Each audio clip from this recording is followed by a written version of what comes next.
Hey there, Rhoda here. Welcome to my craft room. Today, it's okay to be square. We're going to work on log cabin squares. And although this is a single piece here, I'm going to show you a trick I did where you can do different tucks and one big pocket out of this. I made these the other year, and as you can see, I've used a bunch of junk to put them onto. Trying to clean up the landfill. Okay, so let's get started. Our square we're going to start with is 5¼ inches. So you have a little bit that you may be able to trim off, and then sometimes you may not. It just depends. Our actual strips are 3/4 inches. Now the trick with a log cabin square is the middle is usually red, which resembles the hearth when you're doing a quilt. And then you spread out from that. You start going around and around. So the first square beside it is the same shape. It is 3/4 inch square here and here. Then this piece will be the length of these two. Then you go up here and make another one the length of these two. And then here. And then here. It's kind of, I'm not sure if there's a specific way to remember how to do that, except I just kind of work with it. But you always want a little V to be on either side. And you variegate your colors. You start with usually the lighter colors on the inside or close to your hearth, and then you work out and become darker. One side is sometimes darker than the other, or a different color color makeup. I'm not sure what you'd call that. Sometimes you can do solids on one side and patterns on the other, so you kind of break up some of that busyness. The ones I found today were just scraps that I had, and so I'm going to do it for a vintage type journal I've got, and I think those would do perfectly for that. Let me set this up here because I may need it as a guide. So let's see where we're going to start. And I did not figure out my dead center, so let me do that first. I've got a pen here. I need a pencil. All right. So we're just going to, let me move up a little bit here. We're just going to do like an X. So that's 5¼ So that's at least 2½, and another little notch. Okay. That's that way. And then over here, it is 2½, and another little notch. So where those two meet is my middle. Okay. And I chose a butterfly. And you can ink this, or you don't have to ink this. And you probably prefer me not to ink it. Some people would. So I'm not going to worry about inking it. We're just going to glue it down and have fun. But if you wanted to, you better do it before you start assembling. Otherwise, you only can do the outside edge. And I'm not worrying about direction of anything here. Do I need to move my square up? No, I think you can see it. Just move my goodies over so I can try to get it a little more centered for you. Okay, so we're going to go right beside that one. Then that one's going to be on the bottom. These are really cute. I used to do quilting, and a log cabin square, it's about as easy as you can get. I mean, besides just strip quilting. And it's a fun project. You can keep going around and round and round, and you have a pretty square left over at the end. Now, I should have cut this one with that other one, but I didn't. So what we're going to do is we're just going to do that, I'm going to lay this one against it to be my, without me having to bring my cutter over here. I didn't know if you wanted to see me use the cutter. I mean, you've probably seen that in all kinds of craft videos. But if you'd like to see me use more of my pieces and parts of tools that I have to do these things with, leave me a message below and let me know what you would like to see more of. I try to make these videos a little longer. I mean, not, I'm sorry, a little shorter by having everything prepared, because everybody's got a busy day. This is going to take enough here just to piece this little guy together. But once we get it done, I can show you the little trick I had for it. Okay, so that piece is used. And we're going to go on the other side here of the butterfly.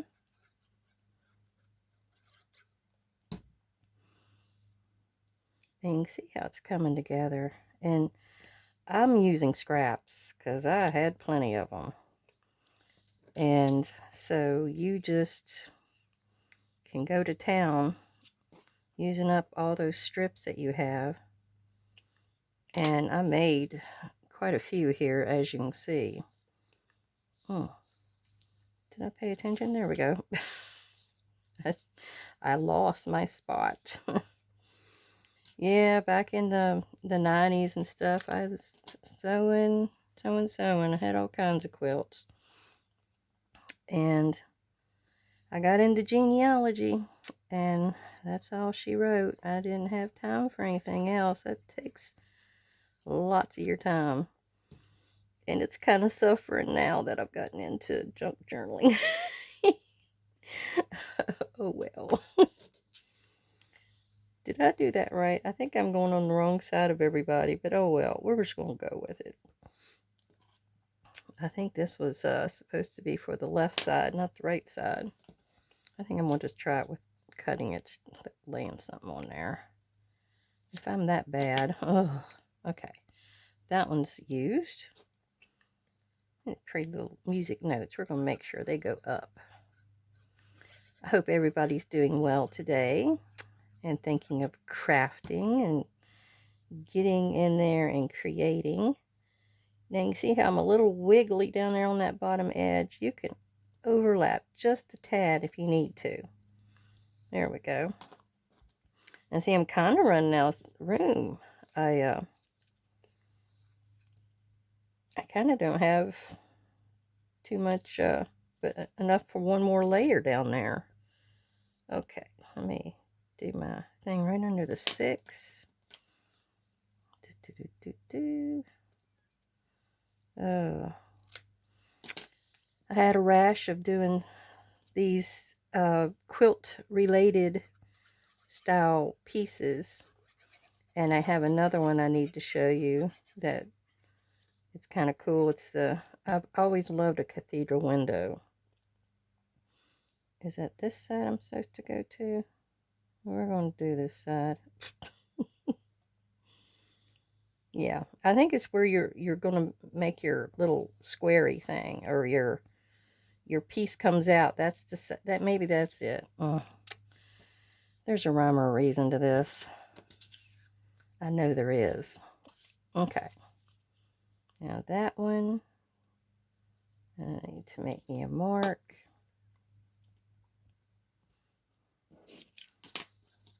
I don't know if I've seen too many people doing quilt related squares and pockets and such, but there's so many ways to make something from quilt and sewing inspired items. I mean, you've got the measurements mapped out for you, so that works with paper as well. You can make it with different pattern papers. Oh, well, I'll tell you what, we're going to be cutting that, so I'm not going to worry about that little gap right there. That's right, we're going to experiment. I think I'm going to skip that one. He's too much like the other ones, because I've got one strip on the outside that I can do. Oh, is it going to be big enough? Oh, yeah. Okay. So, no, I want that for that side. So we're going to this side and doing, I think it's where these two are. That's the one you do. Yeah, I think that's it. And you know what? I don't even need to cut that off because it's going to get cut when I trim the edge. You know, I forgot to do this phone again in airplane mode. I don't know what it is with me. I just can't remember that. It's too technologically advanced for me. I believe that's what it is. Oh, I'm not that advanced. Oh gosh, I got a little bit of glue seepage, but that's okay. Alright, I'm going to do our bottom piece. Get that done. We're almost to the end.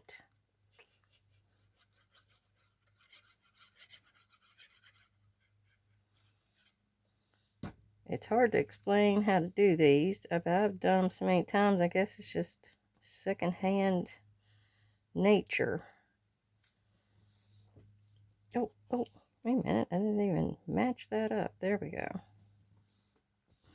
Alright. I think it's turned out kind of pretty. I like the browns. Those other ones I did, oh, boy, are they bright. Bright, bright, bright. Okay, now we're going to go. I'll just go ahead and do this side, I believe. Did I need all of that? I think I did. Yeah. Okay. This one has a little foil gold dot in it, which is pretty. So I'll make sure he sticks out. Okay. There we go. And see what I mean? Sometimes you have too much and sometimes you don't have enough. So it's always safer to give yourself a little bit extra. But the reason I made this a 5-inch square is because of your page. I'm always thinking of the junk journal page. And you can have it bigger or it's going to go down in the seam of your spine and kind of bunch it up and make it bulky. We don't want that. Won't turn for you nicely when you're trying to flip through your journal once you get it all sewn together. So we got to look out for that. Okay, this is done on the front. We have a little bit of trimming to do here. That kind of turned out nice. I like that. You don't always need bright colors to make you happy. You can have some subdued colors. Okay, trim that. And then most of the rest is on our back side. There's a piece there. I'm always saving packaging. I'll look at it and think, what can I do with that? I got a piece over here that's a tea box. One of those big family size Louisiana. I can't say that. But I'm going to show you what to do with that in another video here. Okay. I hate to say it, but I got to I got to ink the outside at least.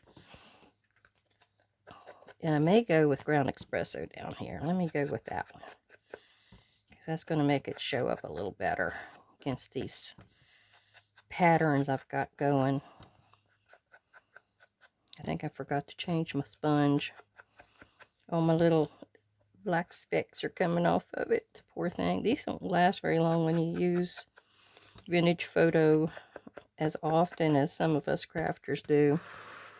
Okay, that's done. Now for the trick. Let's stick that up there where y'all can see that one. And the pencil's gone. This is gone. All right, let me see here. And before I start to decorate this, I'm going to do my little trick. And that is to make this carry tucks and a pocket.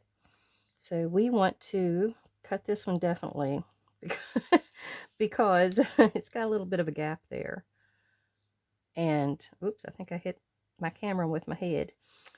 So we are going to go across right here and open that up. You might have to do another pass. This ruler has a metal bar in this end. That's why I love these Tim Holtz rulers. I've already messed it up down here. I tried to clean it with fingernail polish. Do not do that. I also tried to clean this with fingernail polish, and that's what happened to it. Dummy me. I didn't know that it would take off all of that. Ugh. Okay. So we are going to come over here to this side because we're wanting to follow around this one V that we made in that same color. So we're going to go down here and open this up right here in this crack and meet up to our other cut line. And we're just cutting a V. Okay, I think I went too far. Make sure our V is open. Oh yeah. I might need to trim it a little bit with my scissors, but that'll be in a minute because we're going in again. That we want to do one more here. So let's open up the next one out and go up and go from the almost at the bottom up here. Then we're going to go across and go under this darkest one at the top to open up this V. Okay, and since I've got it on this heavy card underwear package, whatever that is, it's pretty sturdy. And the sturdier your base piece is, the better. Okay, I think we got that open. Yes, we do. And I need to trim that maybe a little. Now see, you can also, once you get this cut, you can come in here and do a little bit of that to make it stand out just a tad more. And since I'm working in browns anyway, that might be a better thing. Okay, now we're going to get this out of the way and this out of the way. And I'm going to show you what it looks like. You'll have your piece here. Then you're going to have a big pocket tuck here. Or you could choose to put the tuck on the side. The direction that your points are is the outside of the page edge. And this will be the spine. Because you want to be able to tuck in at any interval and put something. And then you want your top to be available too. Now you can actually just glue it down this side and this side only. And then you got a huge tuck area.